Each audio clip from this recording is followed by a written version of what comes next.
Hello વિદ્યાર્થીઓ, welcome to Aryan classes. Aryan ક્લાસીસમાં તમારા બધાનું હાર્દિક સ્વાગત કરું છું. ચલો વિદ્યાર્થીઓ, આપણે ધોરણ 12 તત્વજ્ઞાનમાં ચેપ્ટર 3 અનુમાનના નિયમો તેમાં મનોરત્ન 3.1 આપેલું છે. એમાં પ્રશ્ન નંબર 4ના 40 દાખલા આપેલા છે. એમાંથી આજે આપણે 21મા નંબરનો દાખલો જોઈશું. ચાલો ફટાફટ, ટાઈમ નથી બગાડો. અહીંયા તમને જે આ પીપી આપેલા છે, પીપીનો મતલબ શું થાય તો કે આ જે 4 છે એ શું છે, આધાર વિધાનો. અને અહીંયા તમને એક વિધાન આપ્યું છે જે ફલિત વિધાન છે. આવું ફલિત વિધાન સેમ ટુ સેમ તમારે અહીંયા નિષ્પન્ન કરવાનું છે. આ જેવું છે એવું સેમ ટુ સેમ અહીંયા આવી જાય ત્યારે તમારો દાખલો પૂરો થાય. ઓકે. હવે અમારે આ વિધાન ફલિત કરવા માટે શું કરવું પડે તો અનુમાનના 8 નિયમો યાદ કરો અને તેના રૂપો યાદ કરો. જો રૂપો અને નિયમો આવડતા હોય તો તમે દાખલો આરામથી સોલ્વ કરી શકો. ચલો હવે અહીંયા સૌથી પહેલાં ફલિત વિધાનની અંદર આ કોણ છે, સમુચય છે. તો સમુચય આવતો હોય એવો અનુમાનનો એક નિયમ છે જેનું નામ છે કંજનો નિયમ છે. એમાં પી ક્યુ, તેથી પી સમુચય ક્યુ આવું એનું રૂપ છે. તો છેલ્લે આપણો દાખલો ક્લોઝિંગ થશે તો એમાં કયો નિયમ આપણે અનુમાનનો યુઝ કરીશું તો કે કંજનો નિયમ. કેમ કે જ્યારે નીચે સમુચય ફલિત વિધાનમાં જ્યારે સમુચય આવતું હોય એવો અનુમાનનો એક જ નિયમ છે કે જેમાં ફલિત વિધાનમાં સમુચય એટલે કે અહીંયા આ જે પ્રતીક છે નીચે આવતું હોય કંજના નિયમમાં. ઓકે, તો છેલ્લે આપણે દાખલાની જ્યારે દાખલાનો અંત અને દાખલો જ્યારે પૂરો કરીશું ફલિત વિધાન આવશે તો ફલિત વિધાનને આપણે આ ફલિત વિધાનને કયા નિયમ પ્રમાણે તો કે કોનના નિયમ પ્રમાણે આ વિધાનને આપણે ફલિત કરીશું. ઓકે, ચલો હવે આગળ જઈએ છીએ. સૌથી પહેલાં વિદ્યાર્થીઓ આપણે અહીંયા નિષેધ એચને લાવવાનું થાય. કોને? નિષેધ એચને, અને પછી નિષેધ એમને. તો અહીંયા આ બાજુ આવો તો અહીંયા જુઓ કે નિષેધ એચ કે આપેલું છે તો અહીંયા એચ છે પણ નિષેધ એચ નથી. નિષેધ એમ તો કે હા, નિષેધ એમ આ રહ્યું. મતલબ એમ તો ફટાફટ આપણે નિષ્પન્ન કરી લઈશું એમને, કેમ કે સમુચયનો અહીંયા નિષેધ એમની આગળ છે કોણ તો કે સમુચયકારક છે. અને આ સમુચયકારક એટલે સિમ્પનો નિયમ. કયું એવો અનુમાનનો નિયમ છે જેમાં આધાર વિધાનમાં સમુચય આવતું હોય તો કે સિમ્પનો નિયમ. તો આ સિમ્પના નિયમની અંદર આપણે નિષેધ એમને નિષ્પન્ન કરી શકીએ પણ નિષેધ એચ નથી. તો સૌથી પહેલાં આપણે નિષેધ એચ લઈશું. ઓકે, ચાલો હવે નિષેધ એચ લાવવા માટે સૌથી પહેલાં આપણે અહીંયા 5 નંબર લખીશું. ચાલો અહીંયા 5 નંબર. હવે 5 નંબરની અંદર આપણે કયું વિધાન નિષ્પન્ન કરીશું તો એકવાર જરા ગોળ છે દેખો. અહીંયા જુઓ, આ શરતી છે.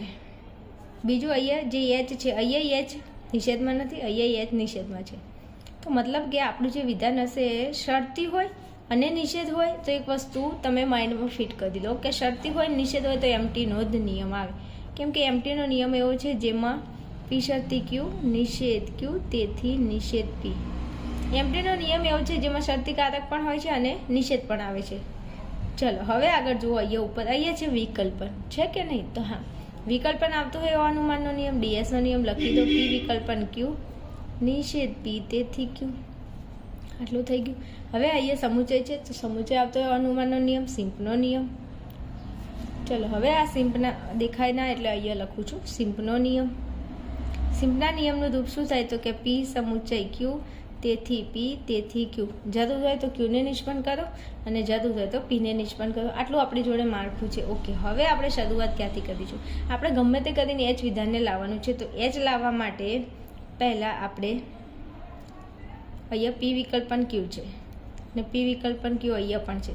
તો મતલબ કંઈ પણ મથામણ કરો તમે અહીંયા પી વિકલ્પન ક્યુને લાવવું પડશે. તો પી વિકલ્પન ક્યુને લાવવા માટે સૌથી પહેલાં આપણે અહીંયા ફોકસ કરીશું. થોડું જરા ધ્યાન આપજો. સિસ્ટમ કેવી રીતે દાખલો ગણું છું થોડું ધ્યાન આપજો.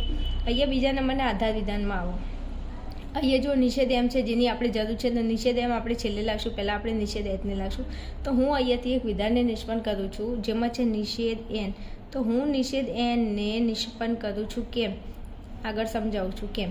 ચાલો, નિષેધ એનને મેં નિષ્પન્ન કર્યો તો કે હા, કયા આધાર વિધાન પરથી તો કે 2 નંબરના. તો લખો 2 નંબર. બીજું કયા નિયમના આધારે મેં નિષેધ એનને નિષ્પન્ન કર્યો છે તો કે સિમ્પના નિયમના આધારે. સિમ્પનો નિયમ એવું કહે છે કે તમારી જોડે પી હોય, જો આ પી છે સમુચય, આ સમુચય, આ ક્યુ એટલે નિષેધ એમ.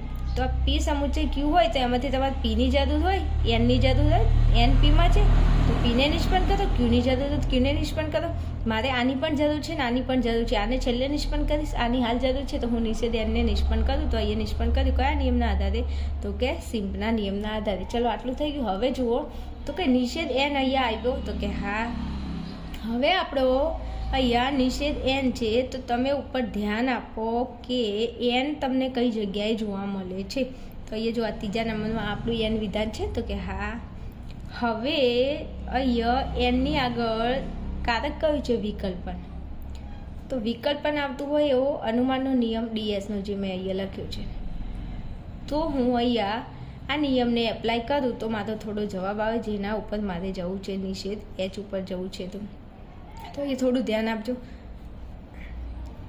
પી વિકલ્પન ક્યુ, તો પીની જગ્યાએ છે આપણું એન વિધાન, વિકલ્પનનું વિકલ્પન, અને આ ક્યુ છે એવું આપણી જોડે ક્યુની જગ્યાએ કઈ વિધાન આપેલું છે? તો કે નિષેધ ટી વિકલ્પન એસ. ઓકે, તો કે ઓકે. હવે અહીંયા નિયમ પ્રમાણે પી વિકલ્પન ક્યુ, પછી પીનો નિષેધ કરેલો છે. પી વિધાનમાં કયું વિધાન છે? એન વિધાન. તો એનનો નિષેધ છે, તો કે હા છે.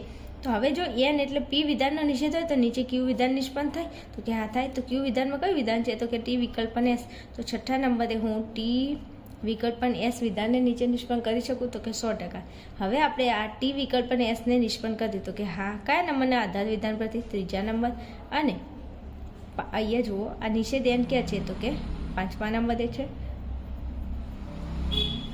તો લખો અહીંયા 5 નંબર. નિયમ આપણે કયો યુઝ કર્યો? તો કે ડીએસનો, તો લખો ડીએસ. ચલો આગળ 7 નંબરમાં આવો. તો ચલો 7 નંબરે હવે આપણી જોડે ટી વિકલ્પન એસ છે, તો ઉપર નજર કરો. આ ટી વિકલ્પન એસ કઈ જગ્યાએ છે? અહીંયા નથી, અહીંયા નથી, અહીંયા. આ ટી વિકલ્પન એસ અહીંથી તો આપણે હાલ નિષ્પન્ન જ કર્યું છે, પણ ઉપર કોઈ જગ્યાએ છે? તો અહીંયા નથી, અહીંયા આ રહી. જો ટી વિકલ્પન એસ અહીંયા છે, તો કે હા છે. તો હવે હું એમ કહું છું કે અહીંયા બીજું અહીંયા વિદ્યાર્થીઓ નિષેધ છે. ટી વિકલ્પન એસ આપણે અહીંથી ઉપરથી નિષ્પન્ન કર્યું હતું, તો અહીંયા નિષેધ હતો જે લખવાનો થઈ ગયો છે. ચલો હવે ટી વિકલ્પન એસ નિષેધમાં છે. ઉપર જુઓ તો ઉપર નિષેધમાં નથી. હવે ટી વિકલ્પન એસની આગળ કારક કયું છે? તો કે શરતી કારક. શરતી કારક આવતો હોય એવો અનુમાનનો નિયમ મેં અહીંયા લખ્યો છે, તો કે એમટીનો નિયમ. તો હવે એમટીની અંદર જુઓ, ચલો અહીંયા ટી વિકલ્પન એસ એની આગળ સર્વોપરી કારક શરતી છે, તો હું એમટીનો નિયમ અહીંયા એમટીનું રૂપ અહીંયા એપ્લાય કરું. જો થઈ જાય તો આપણો જવાબ આવી જાય. ચલો પી વિધાન એટલે આ પી વિકલ્પન ક્યુ એટલે એ આખું વિધાન આપણું પી વિધાન. પછી શરતી, તો શરતી ક્યુ વિધાનમાં કોણ છે? તો કે ટી વિકલ્પન એસ. આ આપણે આખું આ વિધાન આપણું ક્યુ વિધાન છે. ચલો હવે એમટીના નિયમ પ્રમાણે ક્યુ વિધાનનો નિષેધ કરેલો છે. તો ક્યુ વિધાનમાં કયું વિધાન છે? તો કે ટી વિકલ્પન એસ. તો આ વિધાનનો નિષેધ તમને નીચે દેખાય છે, જુઓ તો કે હા આ રહ્યું. જુઓ ટી વિકલ્પન એસ ને એનો નિષેધ છે, તો કે હા છે. તો હવે ટી વિકલ્પન એસ ક્યુ વિધાનનો નિષેધ હોય તો પછી એમટીના નિયમ પ્રમાણે કયા વિધાનનો નિષેધ થાય? તો કે પી વિધાનનો નિષેધ થાય. હવે પી વિધાનની અંદર આપણું કયું વિધાન છે? તો જુઓ તો અહીંયા પી વિધાનની અંદર પી વિકલ્પન ક્યુ આપણું પી વિધાન છે. તો પી વિધાનનો નિષેધ થાય, તો લખો પહેલાં નિષેધ કરો. નિયમ પ્રમાણે પહેલાં નિષેધ છે, નિષેધ મૂકો. પી વિધાનની જગ્યાએ કયું વિધાન છે? કે પી વિધાનની જગ્યાએ મારી જોડે અહીંયા પી વિકલ્પન ક્યુ છે, તો લખો પી વિકલ્પન ક્યુ. ઓકે, ચલો આટલું થઈ ગયું, તો કે હા થઈ ગયું. હવે તમે આ પી વિકલ્પન ક્યુને તમે નિષ્પન્ન કર્યું, પણ કયા આધાર વિધાનો પરથી? તો કે 1 નંબર. તો લખો 1 નંબર અને 6 નંબર નિયમ એમટીનો, તો લખો એમટી. ચલો આટલું થઈ ગયું, તો કે હા થઈ ગયું. હજુ આપણે નિષેધ એચની જરૂર છે, જે આપણું વિધાન નિષ્પન્ન હજુ થયું નથી. કંઈ વાંધો નહીં, થઈ જશે. ડોન્ટ વરી, ચિંતા કરવાની કોઈ જરૂર નથી, હું તમારી જોડે છું. ચલો હવે નિષેધ પી વિકલ્પન ક્યુ છે, તો કે હા છે ને. ચલો 8મા નંબરે આવો. તો ફરી આ પી વિકલ્પન ક્યુ છે કઈ જગ્યાએ? અહીંયા નહીં, અહીંયા આ રહી. જો આપણું પી વિકલ્પન ક્યુ છે, તો કે હા છે. હવે આ પી વિકલ્પન ક્યુની આગળ સર્વોપરી કારક કોણ છે? તો કે શરતી છે. તો શરતી આવતું હોય એવો અનુમાનનો, તો કે એમટીનો નિયમ છે. રેડી? તો કે હા રેડી. તો જો પી વિધાન એટલે આપણું એચ વિધાન એ આપણું પી વિધાન, શરતીનું શરતી. ક્યુ વિધાનની જગ્યાએ પી વિકલ્પન ક્યુ. હવે એમટીના નિયમ પ્રમાણે ક્યુ વિધાનનો નિષેધ છે. તો ક્યુ વિધાનમાં આપણું કયું વિધાન છે? તો કે પી વિકલ્પન ક્યુ. આ વિધાનનો નિષેધ છે નીચે, તો કે હા આ રહ્યો નિષેધ પી વિકલ્પન ક્યુ છે ને, તો કે હા છે. તો ક્યુ વિધાનનો નિષેધ થઈ ગયો, તો કે હા. તો હવે ક્યુ વિધાનનો અહીંયા નિષેધ થયો હોય તો એમટીના નિયમ પ્રમાણે પી વિધાનનો નિષેધ થાય, તો કે હા થાય. તો પી વિધાનમાં આ જો આ ચોથા આધાર વિધાનની અંદર પી વિધાનમાં છે કોણ? તો આપણો એચ. તો નિષેધનું પહેલાં નિષેધ મૂકશું. પીની જગ્યાએ કોણ છે? તો કે એચ. થઈ ગયું એચનો નિષેધ. હાઈસ માંડ જવાબ લાવ્યો છે એચ. નિષેધ એચ લાવતા આંખે પાણી આવી ગયું થાય. એકાદો દાખલો તો એવો હોય જ, અને આ દાખલો પરીક્ષામાં પૂછાઈ ગયેલો છે, અને આવા દાખલા પૂછાય એટલે તકલીફ પડે. જો સોલ્વ કરેલા હોય તો કોઈ પ્રોબ્લેમ જ નહીં. ચલો હવે આપણે નિષેધ એચને નિષ્પન્ન કર્યું, પણ કયા આધાર વિધાન? 4 નંબર અને 7 નંબર. નિયમ તો કે એમટી, લખો એમટી. ઓકે, ચલો હવે 9મા નંબરે આવો. હજુ આપણો દાખલો પૂરો નથી થયો. કેમ? નિષેધ એચ તો આવી ગયું, પણ હજુ આપણે નિષેધ એમને લાવવું પડશે ને. તો નિષેધ એમને લાવવા માટે કંઈ કરવાની જરૂર નથી, સીધું નિષેધ એમ મૂકી દો. કેમ મૂકી દીધું? તો કે આપણી જોડે સિમ્પનો નિયમ છે, તો કે પી હોય પછી સમુચય હોય તો આપણું પી વિધાન, સમુચયનું સમુચય આપણું ક્યુ વિધાન. તો નિષેધ એમ એટલે ક્યુ વિધાન, પછી પીની જરૂર હોય પીને નિષ્પન્ન કરો, ક્યુની જરૂર હોય ક્યુને નિષ્પન્ન કરો. તો મારે કોની જરૂર છે? તો કે પી વિધાનની. પી વિધાનમાં નિષેધ એમ, મારે નિષેધ એમની જરૂર છે, તો એ લખી દો. નિષેધ એમ આવી ગયો છે. હા, હવે શું કરશું? કંઈ નહીં, લખો નિષેધ એમ આવ્યું ક્યાંથી? તો કે બીજા નંબરના આધાર વિધાન પરથી. નિયમ તો કે સિમ્પનો નિયમ લખો, સિમ્પ. થઈ ગયું? ઓકે. હવે જો એચ પણ નિષેધ એચ આવી ગયો, નિષેધ એમ આવી ગયો, તો હવે શું કરવાનું? તો કે કંઈ નહીં, અહીંયા મેં લખેલું છે કે કોન્જનો નિયમ પ્રમાણે પી હોય ક્યુ હોય તો પી ક્યુને ભેગું કરો. કોનાથી? સમુચયથી. તો પી એટલે એચ, ક્યાં છે એચ? આ રહ્યું એચ. ક્યુ એટલે એમ, ક્યાં છે એમ? આ રહ્યું નિષેધ એમ. તો હવે આ બંનેને તમે સમુચયથી જોડી દો. તો આપણે જોડી દઈએ. જોડતા તો આપણને સારું આવડે છે. જોડતા આવડે છે કે તોડતા?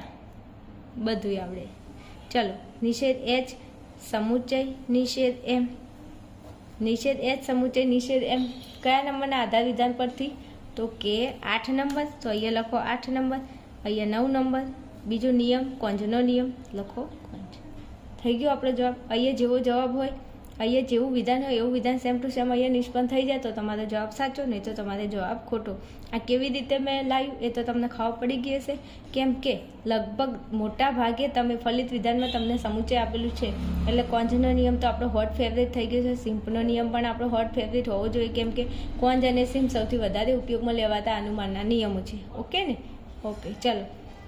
દાખલા નંબર 21 આપણે સફળતાપૂર્વક પૂરો કર્યો છે. હવે આગળનું મિશન 22મા નંબરનો દાખલો, એના ઉપર આપણે ફટાફટ પકશું.